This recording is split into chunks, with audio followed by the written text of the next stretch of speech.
Hello friends, आप लोगों का स्वागत है हमारे यूट्यूब चैनल पर। तो आज हम देखेंगे कक्षा 8 का हमारा इतिहास और नागरिक जीवन यूपी बोर्ड का पाठ 4। पाठ का नाम है भारत में कंपनी राज्य का प्रभाव। तो देखिए दोस्तों, जैसा कि हमने इस वीडियो में इस पाठ के प्रश्नोत्तर को लिया है, तो चलिए देखते हैं। प्रश्न नंबर 1 है बहुविकल्पीय प्रश्न। प्रश्न है रेगुलेटिंग एक्ट बनाया गया। विकल्प है 1773 ईस्वी में, 1784 ईस्वी में, 1857 ईस्वी में या 1770 ईस्वी में। तो इसका सही हो जाएगा विकल्प क, यानी कि 1773 ईस्वी में। अगला है प्रश्न एशियाटिक सोसाइटी की स्थापना की। विकल्प है राजा राम मोहन राय ने, विलियम जोन्स ने, क्लाइव ने या लॉर्ड मैकाले ने।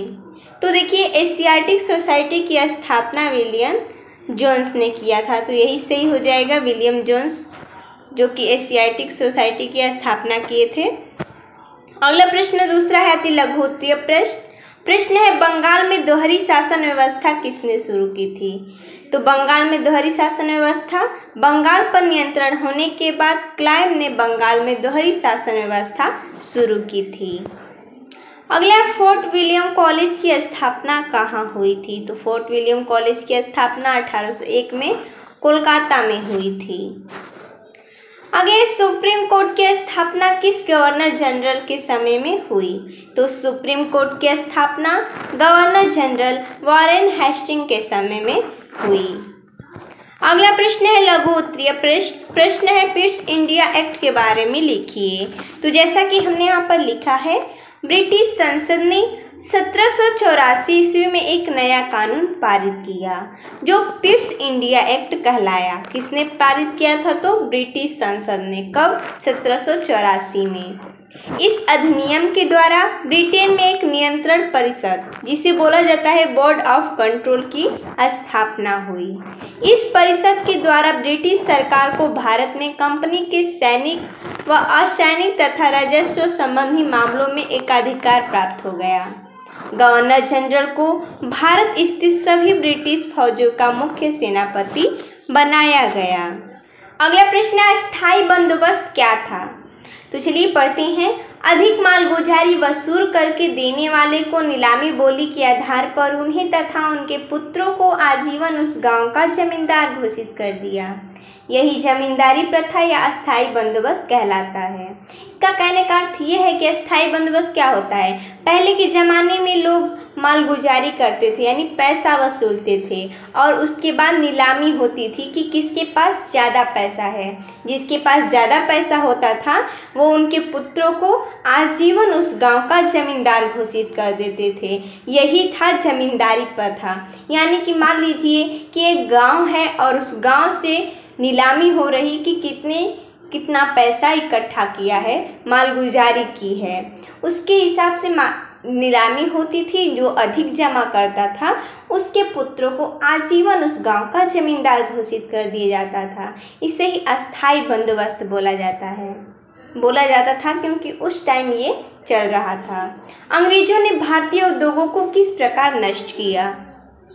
इसका उत्तर हो जाएगा अंग्रेजों ने भारत से कच्चा माल, सूत और कपास ले जाकर अपने यहाँ मशीनों द्वारा वस्त्र निर्माण करके भारत में लाकर बेचना आरंभ कर दिया। इस रास्ते और अच्छे कपड़े का सामान भारतीय उद्योग नहीं कर सके। यहाँ के कारीगर बेकार हो गए। इस प्रकार अंग्रेजों ने भारतीय उद्योगों को नष्ट किया। देखिए इसमें कैसे अंग्रेजों ने भारतीय उद्योग को कैसे नष्ट किया। पहले जो था वो भारत में सबसे ज़्यादा क्या होता था, कपास हो गया, सूत हो गया। वो अंग्रेज आए और जो भारत से सस्ते दामों में कपास ले लेते थे और अपने यहाँ जाकर उससे महंगी महंगी चीज़ें बनाते थे और वापस ले आकर भारत में बेचते थे। तो भारत से ज़्यादा पैसा वसूलते थे। इस प्रकार जो भारत का उद्योग था वो उसी प्रकार धीरे धीरे नष्ट होता गया और यहाँ के जो कारीगर थे वो भी बेकार हो गए। और इस प्रकार क्या हुआ, भारत के सभी उद्योगों को नष्ट किया अंग्रेजों ने। अगला है प्रश्न दीर्घोत्तरीय प्रश्न। प्रश्न है अंग्रेजों द्वारा भारत में किए गए भूमि सुधारों के बारे में लिखिए। तो जैसा कि हमने यहाँ पर लिखा है, अंग्रेज सरकार अपनी आमदनी बढ़ाने के लिए मालगुजारी यानी भूमि का जो कर होता है, भूमि के लिए पहले पैसा देना पड़ता था, वो वसूल करने के तरीकों पर भी विचार करने लगी। लॉर्ड कॉर्नवालिस ने इस प्रथा में निम्न सुधार किए। पहला, अस्थायी बंदोबस्त लागू किया। उसने अधिक से अधिक मालगुजारी वसूल करके देने वाले को नीलामी बोली के आधार पर उन्हें तथा उनके पुत्रों को आजीवन यानी अस्थायी रूप से उस गांव का जमींदार घोषित कर दिया था। यही जमींदारी तथा देखिए यहाँ पर प्रथा है या अस्थायी बंदोबस्त कहलाता है। जैसा कि हमने समझाया कि वहाँ पर मालगुजारी होती थी, उसके बाद नीलामी होती थी। मालगुजारी जितने ज़्यादा वसूल होता था, नीलामी के बाद उनके और उनके पुत्रों को आजीवन उस गांव का जमींदार घोषित कर दिया जाता था। अब यही लोग जमीन के मालिक हो गए। कौन? जमींदार। किंतु यह स्वामित्व तो अभी तक रहता है जब तक वे मालगुजारी देते रहते थे। उन्हें अंग्रेज को जमीन जोतने बोने वाले काश्तकारों को हटाने और उनसे जमीन छीन लेने का भी अधिकार था।